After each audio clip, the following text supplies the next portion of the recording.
Blanche-Neige et le prince Charles coulaient des jours heureux. Mais non loin de chez eux, la méchante reine Grimhilde vivait dans une grotte sombre au milieu des montagnes. Avec son fidèle serviteur Dunkoff, elle avait été chassée du château pour avoir tenté de tuer Blanche-Neige. Mais Grimhilde avait déjà échafaudé un nouveau plan. Dunkoff, cette fois, je te jure que personne ne pourra m'arrêter. Je vais me venger de cette maudite Blanche-Neige. Ça, j'en suis certain, votre majesté. Allons, chambellan.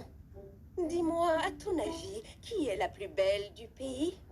Eh bien, c'est vous, ma reine. Vous êtes la plus belle de tout le pays. À part, Pauvre imbécile! Hein? Non! C'est moi qui dois être la plus belle du pays! Je dois me refaire un miroir magique, et pour ça, je dois trouver la forêt noire enchantée. Le premier miroir magique de Grimhilde était enfermé dans le donjon du château. Alors Grimhilde décida de se fabriquer un nouveau miroir magique. Pour cela, elle devait rassembler plusieurs éléments. D'abord, elle alla cueillir des feuilles d'ortie, puis des bourgeons de fleurs magiques, et enfin une pierre noire des marais. Son grimoire lui indiquait de plonger les bouts dans un chaudron et de faire bouillir pendant 20 minutes. Enfin, de cette noire mixture bouillonnante, sortit un nouveau miroir magique plus puissant que le précédent. Noir miroir, réveille-toi et montre-moi la forêt où habitent les amis de Blanche-Neige, les 7 nains. Dunkoff n'en revenait pas. Le nouveau miroir magique se tenait devant lui, dans un cadre hérissé d'épines violettes, et faisait flotter autour de lui une nuée de pierres noires. Et dans le miroir apparaissait la forêt des nains, mais elle était devenue sombre et effrayante. Grimhilde fouilla dans le miroir. Miroir, mon noir miroir, qui remplace l'ancien, transforme cette forêt et capture les nains.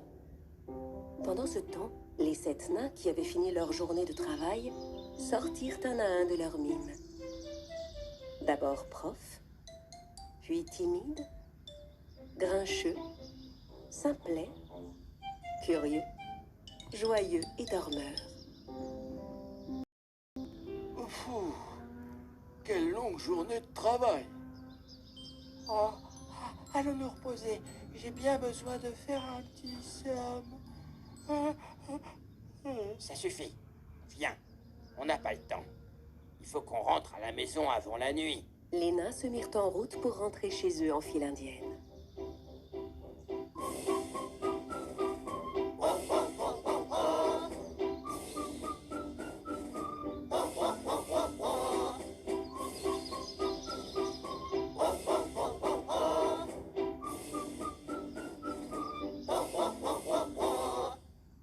Simplet, qui fermait la marche, aperçut un corbeau qui volait de branche en branche. Le corbeau tenait dans son bec une petite pierre brillante. Intrigué, Simplet décida de grimper à l'arbre pour prendre la pierre brillante dans le bec du corbeau. Il grimpa, mais au moment où il allait atteindre le corbeau, l'arbre commença à se secouer. L'oiseau s'envola et disparut. Les branches se resserrèrent autour de Simplet, lui ôtant toute possibilité de s'échapper. L'arbre enchanté fit disparaître le pauvre nain, laissant derrière lui son bonnet vert. Les autres nains, sans se rendre compte que Simplet avait disparu, continuaient leur chemin. Curieux était maintenant le dernier de la file. Soudain, il sentit une délicieuse odeur de gâteau. Il ferma les yeux et commença à marcher en direction de ce merveilleux parfum. La forêt ensorcelée le mena tout droit contre la branche d'un arbre contre laquelle il se cogna la tête. Alors le fumet qu'il avait suivi s'épaissit, le couvrit tout entier et l'emporta. il ne resta plus de lui que son bonnet jaune.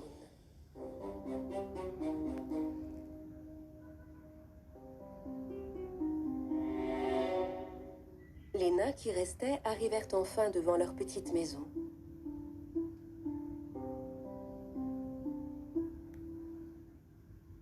Pendant ce temps, au château, Blanche-Neige rassemblait les meilleurs mets du royaume pour les porter à ses chers amis les nains. Mon très cher, je vais dans la forêt pour rendre visite à mes amis les...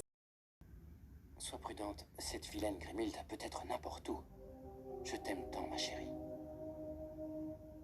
Blanche-Neige se mit en route et entra dans la forêt. C'est alors qu'un bel oiseau coloré vint se poser sur son épaule. Il essayait de lui dire quelque chose. L'oiseau s'envola devant elle, essayant d'inciter Blanche-Neige à le suivre. « Je vois, tu me demandes de te suivre?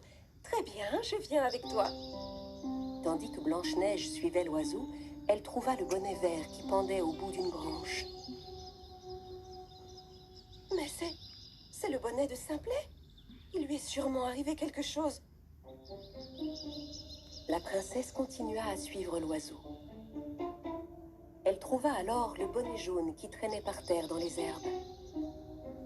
Mais c'est le bonnet de Curieux. La princesse et l'oiseau se dépêchèrent d'arriver à la maison des 7 nains. Quand elle entra, les nains étaient là, désespérés. Oh, Blanche-Neige, je suis content que tu sois là. Curieux et Simplet ont disparu. Aide-nous, je t'en prie. Il faut qu'on les retrouve.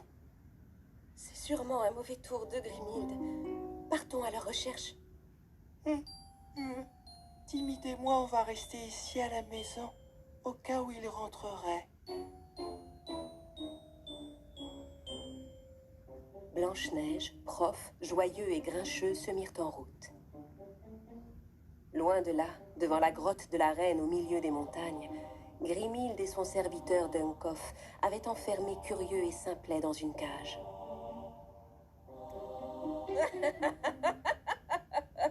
Vous serez tous punis pour avoir osé venir en aide à Blanche-Neige. Je vais vous anéantir dans la sombre forêt. Grimhilde rentra dans sa grotte pour consulter son miroir maléfique. Miroir, noir miroir, trouve Blanche-Neige et ses amis. Change le ciel ensoleillé en une tempête déchaînée.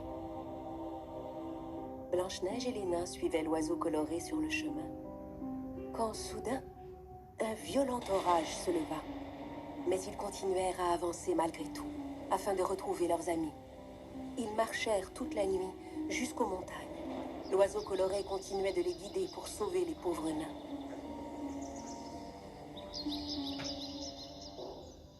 Du haut de la falaise, la méchante Grimhilde vit Blanche-Neige et les nains approcher.